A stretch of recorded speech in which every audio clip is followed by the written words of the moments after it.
เจ้าสบายดีเมื่อกี้เราเคยได้ยินงานเจ้าเคยไปกับไปกินครัวอยู่เชียงขวางเนาะไม่หนักแม่นแล้วอัน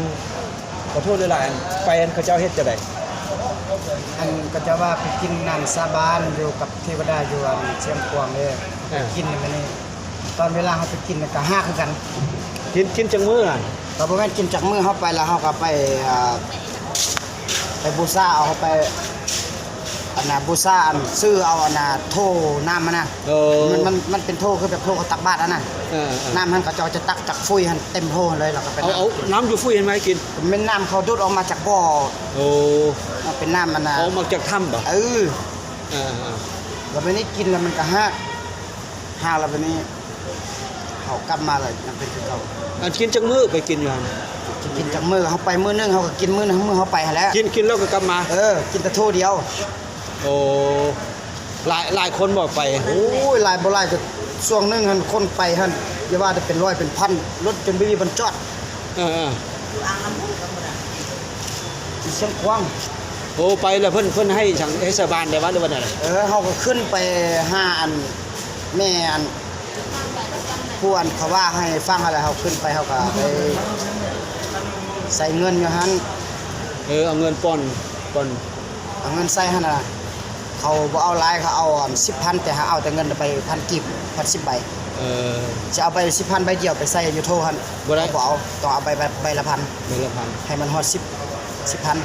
อันนั้นฮอดหั่นไม่ยังเฮาก็ได้ซื้อเอาอยู่นำเขาหั่นแหละแล้วขึ้นไปเฮาก็นั่งนบอธิษฐานบ่นำเขาเป็นแนวที่ดีหั่นล่ะเดี๋ยวนี้นะเฮาเป็นแนวนี้นะเฮาจะกลับมาเป็นคนดีสีงาม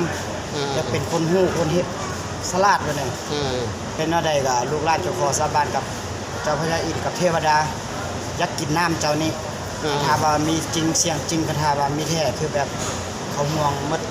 บ้านมดเมืองน่ะถ้าว่ากินแล้วก็กลับมากินยาแดงคือเก่าแล้วก็เฮาก็ตายนะวันนี้เฮาก็นั่งนบหั่นแล้วก็เจ้าก็เอาน้ำทอกๆใส่คือแบบอยู่ในวัดนั่นแหละนี่แล้ววันนี้เฮาก็ย่างลงแล้วย่องแล้วก็เรียกเป็นเที่ยแล้วก็จะแบบเอาโถหั่นตักน้ำให้เฮากินโถได้โถคือแบบเขาไปตักบาตรนั่นน่ะว่าเจ้าจะบ่เข้าใจเต็มโถนั่นแหละแล้วเ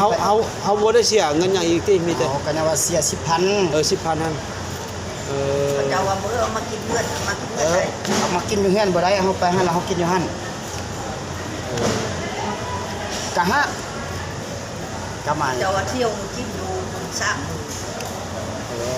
มื้ออันนั้นก็เป็นคนเขามาแต่บนอื่นเท่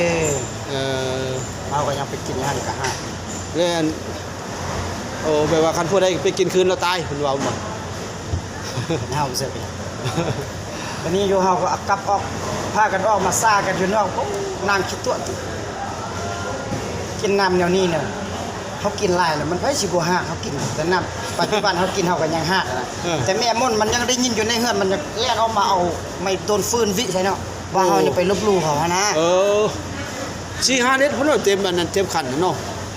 ยังว่าคันสู้บ่เชื่อน่ะคันสู้บ่เชื่อสู้บ่ต้องมาก็ได้กูบ่ได้ตีบักเซิร์นกูบ่ได้เซิร์นให้สู้มากินเนาะ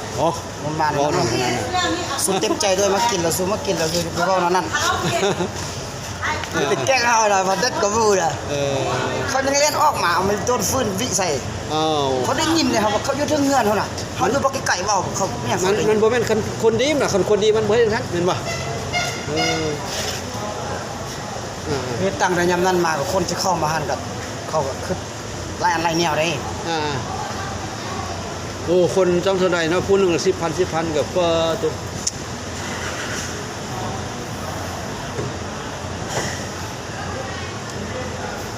ขอบใจนึกว่าเขาเจ้าแบบมีอยากให้กินพิเศษเป็นบ่มีหยังก็มีแต่แนวนั้น